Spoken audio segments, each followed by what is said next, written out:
Yosua pasal yang ke-9, ayat yang pertama sampai dengan ayat yang ke-4. Kitab Yosua pasal 9 ayat yang pertama sampai dengan ayat yang ke-4. Di rumah tolong Anda baca, ini dua pasal yang menarik sekali.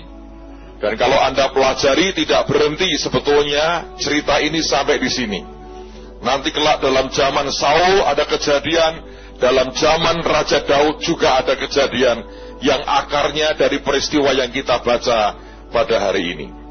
Judulnya adalah Akal Orang Gibeon, Yosua 9. Ketika terdengar oleh raja-raja di sebelah barat sungai Yordan, di pegunungan, di daerah bukit, dan sepanjang tepi pantai laut besar, sampai ke seberang gunung Libanon, yakni raja-raja orang Het, orang Amori, orang Kanaan, orang Feris, orang Hewi, dan orang Yebus. Bergabunglah mereka dengan seia sekata untuk memerangi Yosua dan orang Israel. Tetapi ketika terdengar kepada penduduk negeri Gibeon apa yang dilakukan Yosua terhadap Yeriko dan Ai, maka mereka pun bertindak dengan memakai akal. Ingat kemarin kita belajar Serah lahir keluar tangan dulu, saudara. Tapi Peres lahirnya kepala duluan. Kadang-kadang kita perlu pakai hikmat Tuhan dalam kehidupan kita. Tapi bukan itu yang saya mau ajak kita belajar. Alkitab berkata, maka mereka pun bertindak dengan memakai akal. Mereka pergi menyediakan bekal, mengambil karung yang buruk-buruk untuk dimuatkan ke atas keledai mereka, dan kirbat anggur yang buruk-buruk yang robek dan dijahit kembali. Saya akan bacakan teruslah, supaya karena ada beberapa hal yang penting sekali. Dan kasut yang buruk-buruk dan ditambal untuk dikenakan pada kaki mereka, dan pakaian yang buruk-buruk untuk dikenakan oleh mereka. Sedang segala roti bekal mereka telah kering, tinggal remah-remah belaka.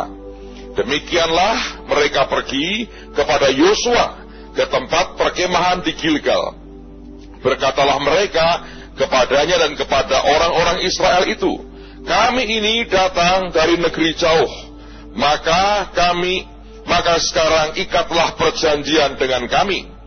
Tetapi berkatalah orang-orang Israel kepada orang-orang Hewi itu, barangkali kamu ini diam di tengah-tengah kami, bagaimana mungkin kami mengikat perjanjian dengan kamu?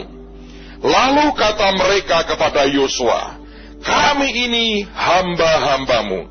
Saudara, nanti kalau Anda pelajari kalimat kami ini hamba-hambamu, itu diulang. Ya, terus perhatikan. Dia mengatakan begini, ayat yang keberapa itu? 8 ya. Lalu kata mereka kepada Yosua, kami ini hamba-hambamu. Tanya Yosua, siapakah kamu ini? Dan dari manakah kamu datang? Jawab mereka kepadanya, dari negeri yang sangat jauh, hamba-hambamu ini datang karena nama Tuhan Allahmu. Sebab kami telah mendengar kabar tentang dia, yakni segala yang dilakukannya di Mesir, dan segala yang dilakukannya terhadap kedua raja orang Amori itu di seberang sungai Yordan, Sihon, Raja Hesibon, dan Og, Raja Basan, yang diam di Ashitarot. Sebab itu para tua-tua kami dan seluruh penduduk negeri kami berkata kepada kami demikian, bawalah bekal untuk di jalan, dan pergilah menemui mereka, dan berkatalah kepada mereka, kami ini hamba-hambamu, maka sekarang ikatlah perjanjian dengan kami. Inilah roti kami, masih panas ketika kami bawa sebagai bekal dari rumah, dan pada hari kami berangkat berjalan mendapatkan kamu. Tetapi sekarang lihatlah, telah kering dan tinggal remah-remah belaka. Inilah kirbat-kirbat anggur yang masih baru ketika kami mengisinya. Tetapi lihatlah telah robek. Dan inilah pakaian dan kasut kami, semuanya telah buruk-buruk karena perjalanan yang sangat jauh itu. Lalu perhatikan ya, orang-orang Israel mengambil bekal orang-orang itu, tetapi tidak meminta keputusan Tuhan. Anda kalau baca, akhirnya mereka sadar, mereka ketipu, tapi sudah terlanjur bersumpah bahwa mereka tidak akan membinasakan orang Gibeon. Nah, ada orang yang berkata begini, Pak, ini adalah orang-orang pengecut ini sebetulnya. Orang Gibeon ini orang pengecut, makanya mereka tidak berani bertempur. Bukan, saudara. Saya tunjukkan mereka bukan orang pengecut. Lihat sekarang Yosua pasal yang ke-10. Ayat yang pertama dan ayat yang kedua. Setelah terdengar oleh Adoni Sedek Raja Yerusalem bahwa Yosua telah merebut Ai dan telah menumpasnya seperti yang dilakukannya terhadap Yeriko dan terhadap rajanya, demikianlah juga dilakukannya terhadap Ai dan terhadap rajanya, dan bahwa penduduk kota Gibeon telah mengadakan ikatan persahabatan dengan orang Israel dan diam di tengah-tengah mereka. Maka sangat takutlah orang, sebab perhatikan ya, Gibeon itu kota yang besar, seperti salah satu kota kerajaan, bahkan lebih besar dari Ai, dan semua orangnya adalah pahlawan. Pengecut bukan, saudara? Tidak.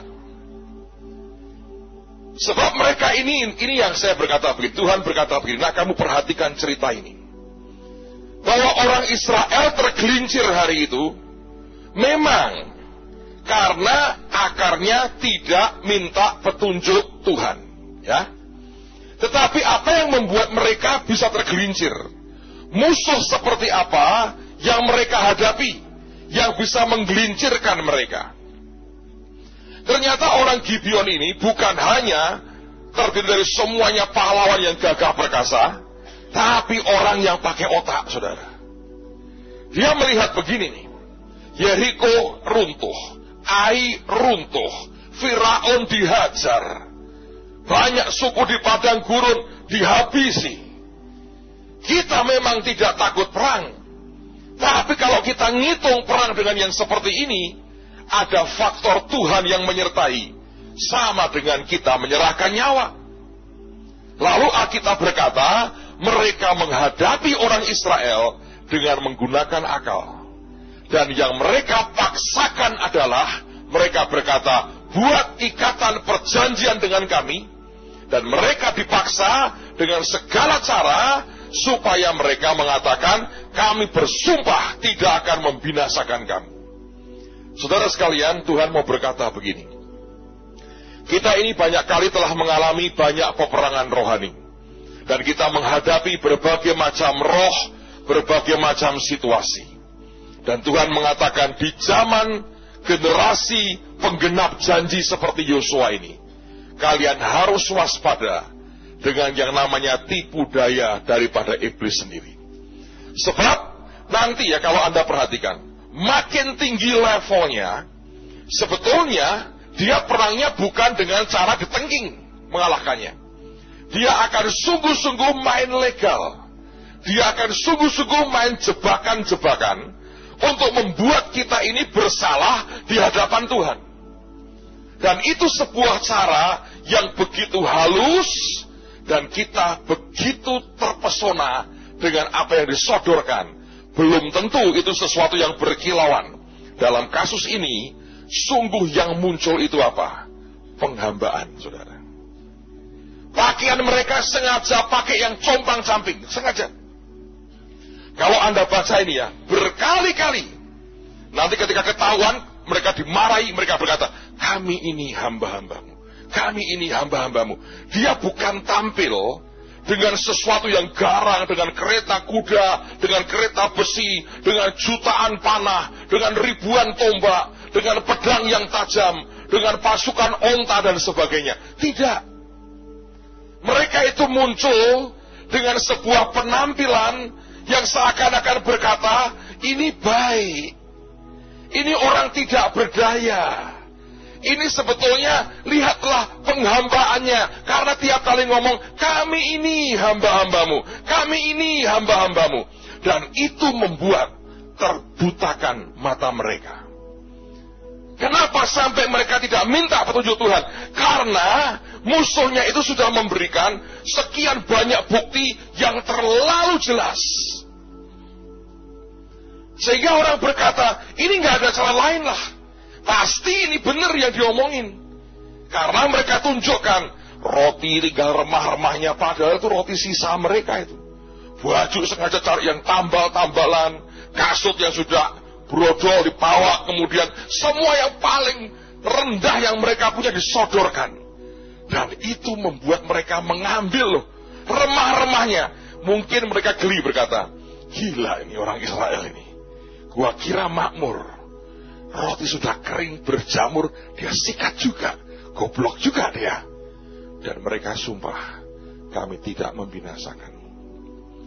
Saudara, setan itu sekarang ini menurut saya ya, makin kita dibawa Tuhan makin tinggi. Perangnya itu sudah seringkali bukan seperti yang sudah-sudah. Dia main legal, dia main jebak, dia main giring kita. Sampai kita bersalah dalam ucapan kita. Sampai kita bersalah dalam keputusan kita. Satu hari saya bermimpi aneh sekali. Saya waktu itu lagi KKR di pinggir Danau Toba, saudara. Kemudian malam saya balik ke Medan, kira-kira 4 jam. Saya hanya tidur mungkin 2-3 jam, kemudian besoknya dari Medan saya mesti terbang ke Batam, karena ada KKR dengan Pak Yusak, dengan Bu Iin, KKR. Jadi saya terbang dari Medan ke Batam. Di Medan tidur cuma 3 jam kira-kira.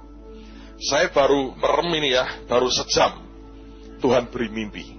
Bukan, ya mimpi lah. Itu menurut saya alam roh. Susah untuk kita mengatakan Tuhan beri mimpi ya. Tapi itu situasi alam roh. Wujudnya ya sepertinya saya mimpi. Dalam mimpi itu, saya lihat sebuah gambar yang menarik. Itu hidup loh, kayak TV, saudara. Saya lihat wajah, lihat orang ya, bukan wajah.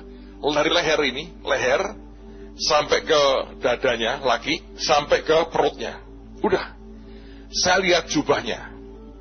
Waktu saya lihat gambar itu, saya ngerti, itu Yesus. Dan saya lihat jubahnya. Lalu ada suara berkata begini, itu jubah Yesus. Saya bilang, ya itu betul, jubah Yesus. Nah hari-hari ini lagi banyak membaca buku tentang jubah, tulisannya Stephen. Siapa yang belum membaca, coba angkat tangan. Yang belum membaca soal jubah, coba angkat tangan tinggi-tinggi. Dosamu diampuni, di bawah ada, Anda beli dan baca. Beneran saudara? Itu buku kayak textbook untuk Anda ngerti soal jubah. Sehingga kalau banyak orang teman-teman menari, pada waktu acara kita pakai jubah, Anda nggak berkata gini, kok kayak zaman dulu ya, karnaval 17 Agustus pakai kayak begitu. Itu ada understandingnya.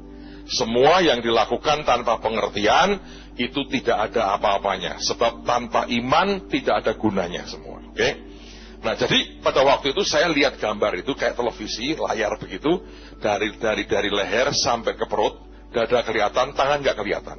Dan ada suara berkata, itu jubah Yesus.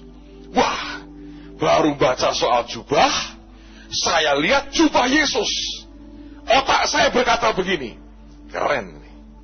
Kenapa Tuhan pamerkan jubahnya ke saya? Mungkin itu buat saya. Oh, saya sudah mau ngomong sama Stephen, Bang, aku dapat jubah Yesus. Oh, gak ada yang menang, gak ada yang menang. Anda mau jubahnya Daud, jubahnya Abraham, lewat sama jubahnya Yesus. Jadi otak saya, ya jelas, masa bisa menang, saudara. Jubah Mikael pun lewat, jubah Yesus. Kalau ini kan Tuhan lain. Sudahlah, percayalah lewat, itu jubah Yesus yang paling top. Nah, saya lihat jubah itu, saudara. Otak saya berkata, wah, siapa tahu ditawarkan. Karena biasanya Tuhan tidak sekedar pamer, ya toh? Kalau dia tunjukkan begitu, dan suara itu berkata, kamu mau? Loh, saya berkata, lagi berpikir siapa tahu diberikan, suaranya berkata, kamu mau? Siapa bilang tidak mau? Ya kan saudara? Coba saya mau tanya, siapa yang kalau diberikan jubah Yesus, itu jubah luar biasa loh. Siapa yang langsung berkata, amin Pak, saya mau, angkat tangan tinggi-tinggi. Yang lain mau jubahnya siapa sih? Ini jubah tertinggi, otakku dijebak, saya tahu. Saudara, saya ini lihat gitu ya, otak saya berkata, yes, ini dia. Tapi tiba-tiba, nah ini aneh, ada ada satu reaksi yang beda. Pak, itu Anda kalau mimpi itu tidak bisa Anda kendalikan. Gitu. Oh, saya mau cerita mimpi saya begini, itu berkhayal namanya, bukan mimpi. Tapi kalau mimpi masuk di alam roh seperti itu, saudara nggak pernah bisa ngatur kan? Ini harus bagaimanakan. Jadi saya tiba-tiba bilang begini, Tuhan Roh Kudus, apa itu boleh aku terima? Loh Bapak kok bisa ngomong gitu? Ya nggak tahu. Orang mimpi kok. Sama seperti gini, kok mimpi itu? Ya itu lebih aneh lagi. Anda tidak bisa mengendalikan lah itu. Itu reaksi dari rohmu sebetulnya. Nah, jadi pada waktu itu saya ngomong begini, Tuhan Roh Kudus, boleh nggak itu buat saya? Itu jatahku tidak, bagianku tidak. Lalu muncul suara lain, saudara. Beda dengan suara pertama tadi. Suaranya berkata begini, coba, itu kan gambar cuman sepotong. Kamu lihat gambar utuhnya. Oh iya, betul. Aku mau lihat gambar utuhnya. Saya bilang gini, aku lihat gambar utuhnya. Dan tiba-tiba kebuka tuh, kebuka. Tahu yang saya lihat, saudara? Itu Tuhan Yesus lagi diikat tangannya, ditutup matanya, dipukuli orang Romawi. Ayo, siapa yang mukul kamu? Ada di Alkitab kan? Loh, kok Tuhan dipukuli? Iya, itu jubah pas dia dipukuli. Jadi kalau kamu mau terima, nasibmu kayak begitu. Oh tidak. Saya bilang, no thank you, saya tidak cari penyakit. Nangkap saudara? Kalau saya langsung, amin. Hari ini bonyok saya kira-kira saudara. Ngerti? Jadi begitu saya bilang, oh kalau begitu, tidaklah Tuhan. Karena saya ngerti Roh Kudus berkata, loh ngerti? Saya tahu Tuhan selamatkan saya, saudara. Dan saya terbangun, saya lihat baru tidur sejam saya. Itu di Medan, saudara. Lalu saya bilang, Tuhan, Roh Kudus, terima kasih. Kalau tidak jadi apa gua ini? Saudara bisa kebayang gak? Pakai jubah Yesus yang lagi dipukuli tentara Romawi. Maka nasibmu sama. Ditutupi matanya, dipukuli, orang tanya, siapa yang mukul kamu? Mau gak hidupmu begitu? Tiap hari cuman sembab mukanya, kenapa? Dipukulin. Tiap hari mukanya bengkak. Kenapa? Dipukuli. Siapa itu? Itu jebakan kan, saudara? Sebab setan selalu mencari sebuah dasar legal untuk menjatuhkan anak-anaknya. Nah, kalau kita ini dengan segala macam yang biasa ini gak mempan, lalu dia pakai akal. Nah, dalam mimpi itu saya belajar, saya juga bersyukur loh. Karena saya nggak bisa kendalikan. Apa yang terjadi kalau saya mendadak bisa berkata, oke, saya terima. Wah, nggak kebayang, saudara. Dan padahal itu bukan kehendak Tuhan yang sempurna. Dan seringkali tawaran-tawaran seperti itu kelihatannya luar biasa. Kelihatannya baik. Dan itu jubah memang itu bukan jubah yang berkilau-kilau, enggak.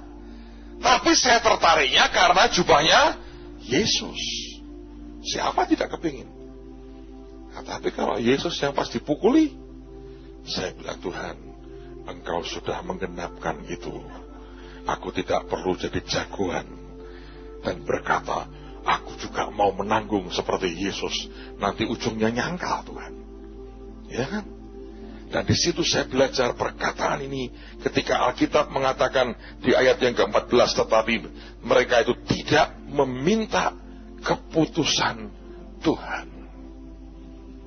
Dan ternyata untuk orang selalu minta keputusan Tuhan susah. Buktinya apa? Cirebon. Siapa yang nggak minta keputusan Tuhan? Saya. Makanya saudara, ini kalau istilahnya orangnya, terlunta-lunta di luar. Eksodus pindah-pindah. Ada yang di bus katanya 3 jam. AC-nya dimatiin. Sopirnya berkata, emangnya mau bayar uang solar tambahan? Oh enggak, matiin aja. Kalau panas keluar 3 jam. Dan setiap hari saya berkata, Tuhan, sejujurnya aku ini pemimpin payah benar. Kalau bukan karena anugerah Tuhan. Kami ini, saya minta maaf ya saudara, menyengsarakanmu. Beberapa tidak karena diberitahu kan, tetap di hotel enak, makan dengan enak, tapi sauna di gereja. Iya toh? Sauna. Memang tambah kurus mungkin saudara. 5 ons. Anda mau berharap berapa? Cuma 3,5 jam begitu. So 30 kilo. Kalau 3 hari 3 malam lah itu sauna. Itu pun Anda sauna hamba Tuhannya enggak terlalu. Ada ruang maha dingin di belakang, bukan maha kudus. Karena ada AC-nya. Karena enggak tahan. Setiap habis khotbah seperti orang mandi. Keringat semua. Tenaga seperti habis. Beberapa orang itu sudah mau pingsan. Tapi bertahan. Nah itu hebatnya. Tuhan berkata, jemaat lulus. Pemimpin, nyaris digantung saudara. Itu tetap tanggung jawab loh pemimpin itu. Nggak bisa pemimpin berkata, ya tapi kan bukan bagian saya. Nggak bisa. Saudara pernah dengar ada pesawat yang mendarat di sungai di Amerika, sungai apa, Missouri atau apa saya lupa itu. Oh bukan, sungai Hudson River. Itu kan karena masa kemasukan burung itu. Burung, mesinnya itu. Sampai kemudian trouble, mati mesinnya, dan oleh pilotnya didaratkan di sungai. Pilotnya tidak lompat pertama terus cari skoci pergi loh. Oh salahnya burung kok, saya pergilah. Dia stay orang terakhir. Dan dia bilang, kalau harus mati ya, saya tinggal di sini, orang terakhir. Dan Tuhan mengajari kita untuk bersikap sebagai seorang hamba, tapi juga tanggung jawab sebagai pemimpin. Saya mendengar banyak hal-hal yang ajaib lah. Yang di Apita bergerombol nyembah Tuhan. Pak, saya dulu ngomel, ya kamu termasuk tidak lulus itu. Tapi kalau Anda ikut nyembah, ucap syukur, luar biasa. Diberitahu pindah Betel. Itu rombongan dengan penyerbuan luar biasa. Itu gembala dan majelisnya lagi liburan, saudara, gereja itu. Jadi gak ada tuan rumahnya, diserbu habis.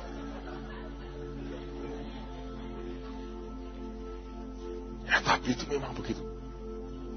Bertahan. Kami naik juga ke lantai 3. Itu gak dengar apa-apa saudara. Gak lihat gambar, gak ada soundnya. Sebagian terkapar begini. Begitu kami masuk, ngumpul lagi di situ. Mulai ngomong penuh lagi. Tapi saya mau berkata buat saudara, itu sebuah pelajaran yang berharga sekali. Tidak minta keputusan Tuhan,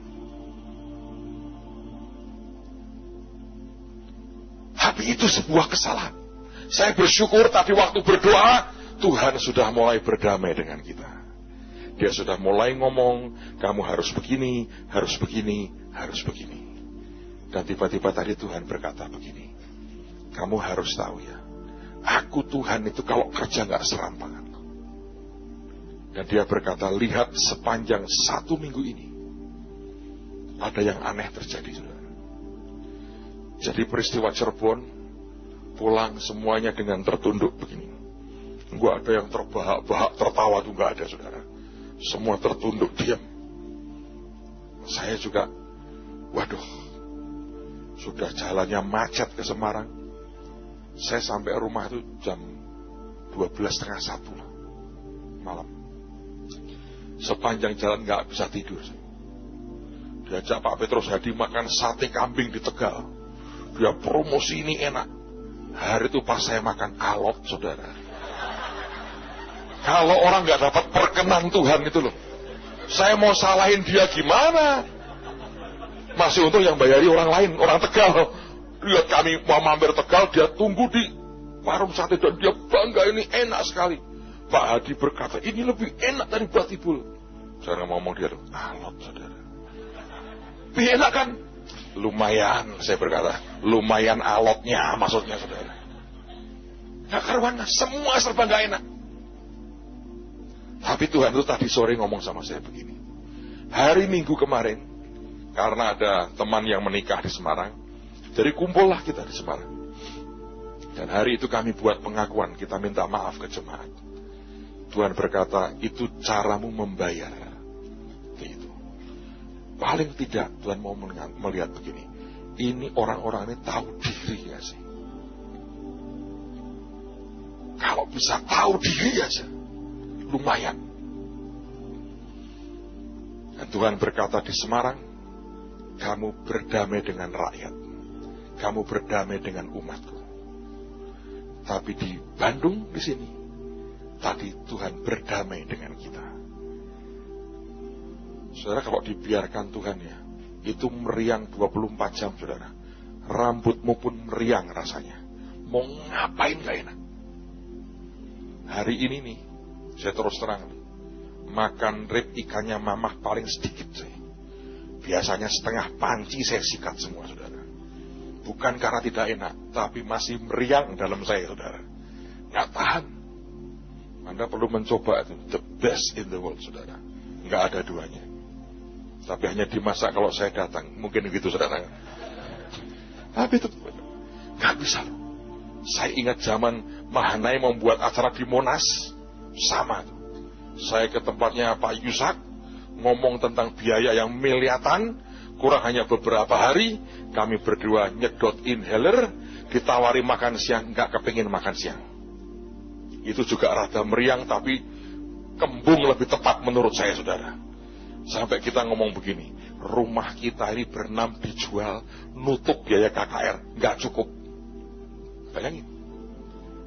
Bersyukurlah punya panglima yang terus membuat kita dalam ketegangan demi ketegangan, saudara. Makanya saya bilang, jangan pulang, saya bilang. Tanggung jawab sedikit.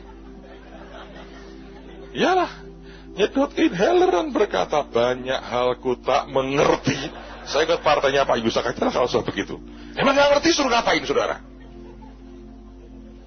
Tapi Tuhan hari ini berdamai dengan kita. Kita diberitahu apa yang harus dibuat, bagaimana harus dibuat step-stepnya. Ajaib. Dan Tuhan berkata, di tempat imam berkumpul, aku berdamai dengan kalian. Rupanya, bukan hanya kita yang tidak tahan didiamin Tuhan. Dia juga tidak tahan lama-lama diam dengan kita. Saking baiknya sebetulnya. Jangan GR. Saking baiknya Tuhan dengan kita. Amen, saudara. Dan nanti kita akan buat peperangan, dan itu harus di markas tentara. Tuhan sudah ngatur apa yang harus dibuat, dan saya percaya akan terjadi pembalikan keadaan yang luar biasa. Saudara sekalian, hari ini saya mau berkata, mari lihat dan waspada dan minta roh Tuhan yang buat kita waspada. Sebetulnya kita ini, istilahnya ini jam terbang pelayanan cukup lama. Tapi kalau Tuhan itu seperti melepas tangannya, kita nggak pernah bisa berbuat apa-apa. Kita berbuat kekonyolan, istilahnya seperti pemula melakukannya. Karena sebetulnya yang ajaib dan hebat itu Tuhannya. Kita harus belajar dari kesalahan. Tapi ingat, generasi penggenap janji ini sebenarnya hidupnya, kalau setan tabrak dengan kekerasan, pasti kalah. Dan yang paling berbahaya, kalau dia pakai kelicikannya, dan kita tidak waspada, dan tidak minta keputusan Tuhan. Saya berdoa, mintalah keputusan Tuhan. Maka anugerahnya akan turun buat kita.